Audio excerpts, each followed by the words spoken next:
Okay, so my name is Tristan Ortiz, and in my demonstration speech. So I thought that I would do something, you know, pretty practical. I'm a practical man, you know, and you can't avoid the inevitable, right? So, alright. You can't avoid the inevitable. It's gonna happen. You know, death's gonna happen, but let's do it. So that's why I chose how to survive a zombie apocalypse. Oh yeah. Of course. So, That's what I'm thinking. of course, right? It's gonna happen. It's inevitable. You saw it in Miami. You saw it in another place. I forgot the name of the city. But zombies are everywhere. They're already in our culture. You know, they're in video games, TV shows, movies. You know, they're everywhere already, and they haven't even like physically came already, and they're already embedded in our brains. So, I just thought it'd be helpful for you guys to have some tips on how to survive this thing when it happens. Not a matter of if, but when. Exactly. So, the most chaotic part, what is the hardest part of surviving this thing, is the breakout. Okay, chaos is happening. Everyone's getting infected. People are turning into zombies. They're running everywhere. Maybe walking into whip people. But what do? It's a chaotic mess. It's like the creation all over the place, right? So here's what to do. Here's what you need to avoid when the breakout happens. Avoid big cities. Okay? Can anyone tell me what movie that's from? Where you going? It's a Disney movie. I went to. Oh, Atlantis. I went No. to. Oh, that's a good Atlantis. one. It's like a little floaty guy. Treasure Planet? Yeah. Oh. Yeah, so what you want to do is to avoid big cities. Big cities, especially because there's a lot of people there. And that's usually where the breakout starts. Because there's already infection and diseases within cities already. Like, why would you want to go there? That's stupid, right?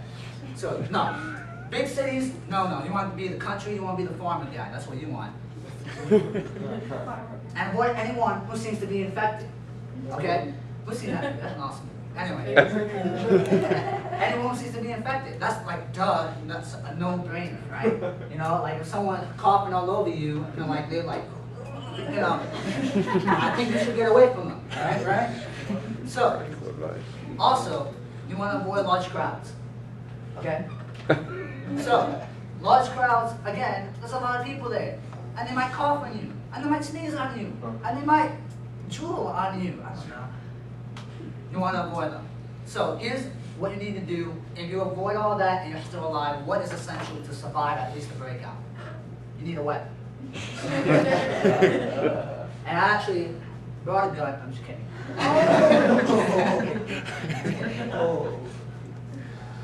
And you need food and water. If you're lucky enough that you see it on the news and you're like, oh dang, that's like in my general area, I want to get the heck out of here.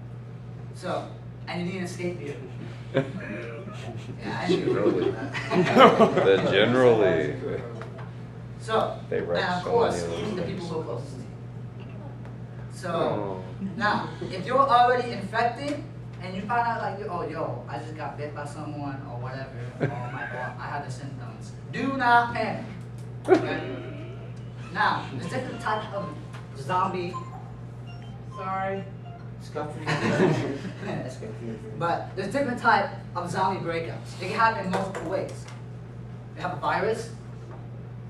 Now, if it's a virus, you're pretty much screwed. Now, if it's airborne, you might have a better chance, like in The Walking Dead, it's airborne, and then when they die, they resurrect and they come back to life. So it's just you have to die in any way. But I'm just going off what that show says.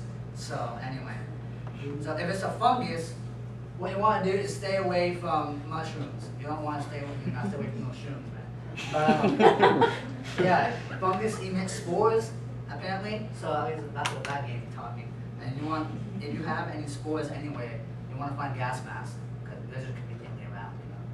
And anyway, the next period is the survival period. Like, it's crazy. The survival period is a crucial period because if you are living, you are surviving. You need to survive to pass on what you've learned, right? So what you need during the survival period is you need shelter. Okay? Shelter is essential. A fortified home, like the prison that they had in The Walking Dead. That actually, no, that's a spoiler.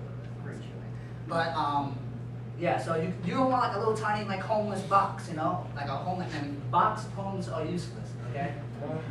So there's also a large survival chance rate in numbers. Okay? Guys are annoying. Having more people on your side, but do not be like very trustworthy of anybody, because as The Walking Dead has taught us, you can't trust anybody. So, also, if you have a group, there can need to be some diplomacy amongst yourselves. There's going to be fighting and stuff like that. They're going to break out eventually. It's going to happen. So, if it's internal fighting, then that has to be between you and within your group, and keep it within your group. If you're a leader, you should be a leader and stop that fight, because fighting is going to get you nowhere. Okay? If it's external fighting, you better hope to God you got weapons, right? Like, straight up. And you better hope to God that you have enough people. That's all I gotta say about that. So if someone you know is bit, scratched, or infected in some way, this is always the hardest part. You have to save your lives. And if it comes to it, you're I saw that movie last night. And then number one, last but not least, most important, avoid the zombies. Okay? It's that easy. If they walk, then you can run. It's that simple. Okay? If they run, well, yeah, try to find a door. Now, the resolution. If there is a cure, you want to help get that cure. Okay? If you found out, yo, this person knows the cure, or this person is the cure, you know, last one. But, you know, if you know, you want to help, and you want to be there, and you want to be known in history, you know, always try, right? So, if there is, you always want to make sure it happens. If there isn't, well, you live out your days as Christ would, right? And never lose hope, because Jesus still loves you. Because even in this tragedy, Jesus is still there, and He loves you. Thank you. And that's how this love is not. That's beautiful.